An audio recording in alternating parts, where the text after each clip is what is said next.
Hello everyone, welcome back to Trophy Food Experiences. Today I'm reviewing a restaurant, a dinner I recently had at a brand new restaurant.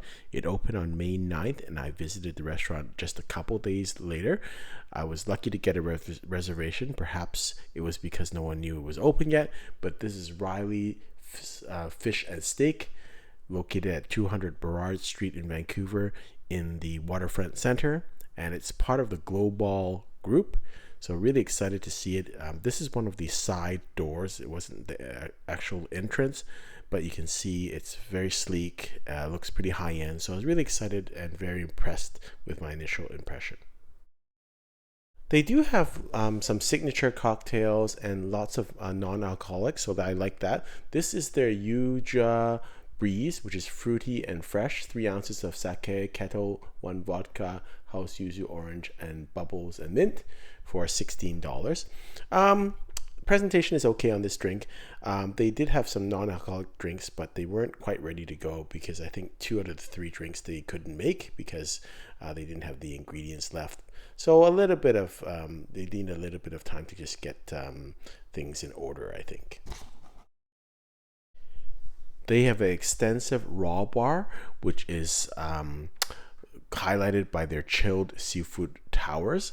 One warning is that the chilled seafood towers, I don't know whether it was just the how it's done up or it was the customers, but in the back of me there was another group that where the seafood tower kind of fell over, so I'm not sure what happened there, but just be careful whenever you have these seafood towers, with the plates and things like that.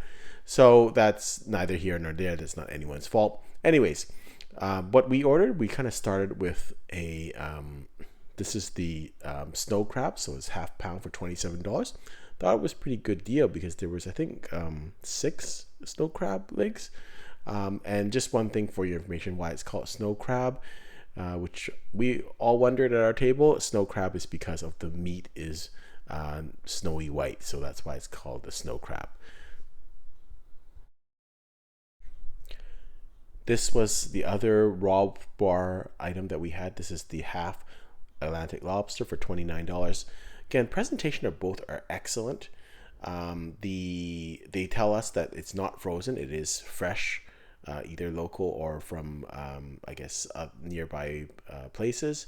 And so very impressive. I think the presentation was good, and they were tasted fresh to us. So I don't have any problem with the pricing or the presentation or the food quality. Next dish we had was the crab cake, which is lump crab, celery, black pepper mayonnaise for $26. Thought it was a good dish. I would say it's kind of, and all the dishes I would say were on the decent quality, but not, I would say very, very high end. And some of the other high end restaurants I've had, like Kitsatanto or St. Lawrence, not at that level, but pretty decent. And so I wouldn't complain about it. Pricing is not bad. The atmosphere, I'll just talk about that. Is there's loud music in the background. It's got a hip vibe and a very business downtown oriented crowd. Next dish was a bit of a miss. So this was the Oysters Rockefeller for buttered spinach rock crab béarnaise for $20. Presentation looked good, but when it came to the table, the oyster Rockefeller was kind of cold to the touch. So that was abnormal, not even warm, like cold. And so, but to the credit of the restaurant, they apologize and just said they'd take it off the menu. So there are a couple of, I think, missteps still in the kitchen that they have to iron out. But again, the attitude is very, very good. Our server was very good, and also the manager there was really good at trying to address things. That's all restaurants can do, and it is only a couple of days after they have opened, so that's why I can't recommend at this point, but maybe in a couple of months when they've ironed out all the kinks, I think it should be a pretty decent restaurant. Next dish was the salt and pepper calamari. It's with cherry tomatoes and caper aioli and lemon for $18. Good dish, good portion for $18. It was a bit doughy in terms of the batter, but again, not decent, I think, and very attractive presentation. As I said, the manager took off the Oysters Rockefeller and asked us if we wanted to replace it with something else, and we did replace it with the Wagyu beef carpaccio, which is $19, which I think is very, the presentation is very nice. Smoked tomato jam, onion ring, Parmigiano Reggiano, chimichurri toast. So I like this dish. I think of all the appetizers, I like this the best. Crab cake was also quite good. So presentation is good and quite a substantial size. Okay, on to the mains. So this is their prime beef tenderloin with smoked salt on the side, 8 ounces for $64. Again, a bit of a misstep here again with the kitchen. I guess they're a steakhouse, so they got to get steaks right. One of us had this dish rare, one of us had it medium rare, but they looked exactly the same. But to their credit, the manager acknowledged this and said, listen, we're going to take it off the bill. That's very nice of them. Again, not a problem with the service at all. It's just I think the kitchen needs a little to iron out some kinks. The quality of the beef was excellent, so that was no problem with the taste. Was wonderful. The sea salt was a nice add to it. So it is not inexpensive at $64, so they really do have to get it right. Next dish is the beef stroganoff, and I don't see beef stroganoff very often on menus, so really interested in this. It's with heirloom carrots, pearl onions, tagliatelle, forest mushroom cream, and cured foie gras. It is a substantial dish for $38. I think it delivers value at that price, and that's what I find with most of the food. It kind of delivers good value at the price. They're good portions.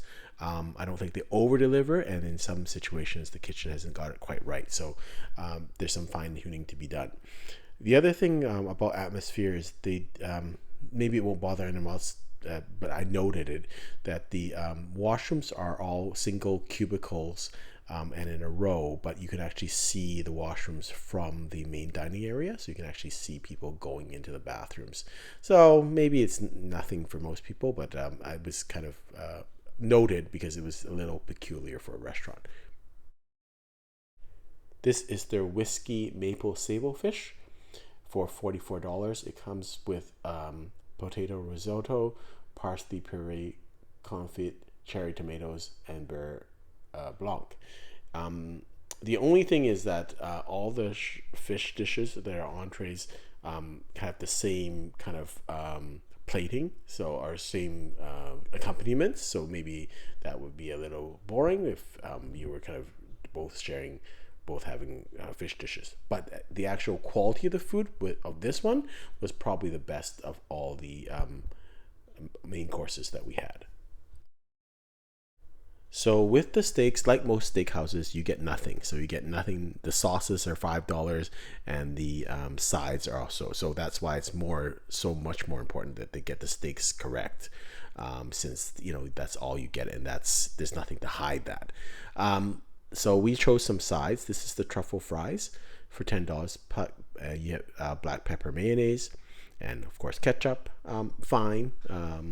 A little on the small side for $10, but it was fine. It was good quality. And then this is the other side, which is sautéed wild mushroom for $12, herb butter, and black truffle. And so again, the food quality was good. By this time, the restaurant had been quite full and quite packed. It was, later on in the night, quite packed. And I guess again, the server was great. Our waitress was great. Attitude was great. Tried her best, but still couldn't really kind of handle all the tables. And maybe it's just a mechanical thing in terms of just organization and just getting running. But by this time, we couldn't get serving spoons, and so we had to kind of just use our knives to kind of divvy this up among ourselves. But the quality was good. This is the baked Alaska. I was really looking forward to this because again, I don't see baked Alaska a lot on menus. I'd say the presentation is good. Like all the dishes were beautiful. I would say a little disappointing in terms of I didn't think there's much cake in this. which I recall, I think Baked Alaska has some cake. Mostly it tasted like just meringue and ice cream. So a little disappointing on this, but the presentation was good. This is another dessert, very neat presentation. This is their s'mores, but it's kind of in smoked, I guess maple or smoked oak, and this is for $12. So neat presentation. They smoke it and they have this thing and they put it on the cover. It comes off, and you'll see in the next photo the actual s'more. This is the actual s'mores. It's actually basically a chocolate cake with a chocolate tart with some marshmallows on top. I think the design is really nice. The concept is really nice. It's not expensive. I would say it's a decent dessert. Neat concept, and taste was acceptable, but not over the top. Here is their lemon tart for $12. Again, nice size. Presentation is very nice. Taste was really good. So this was my favorite of the desserts.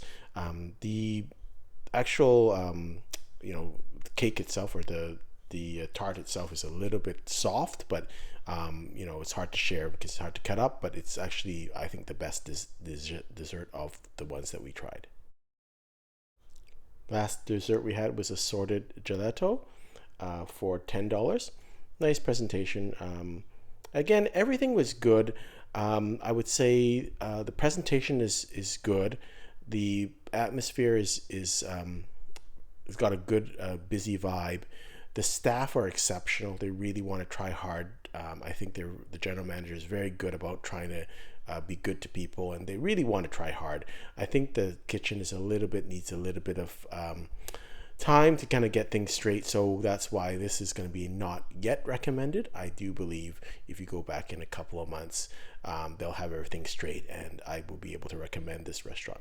Hope you've enjoyed this review, and until next time, happy eating.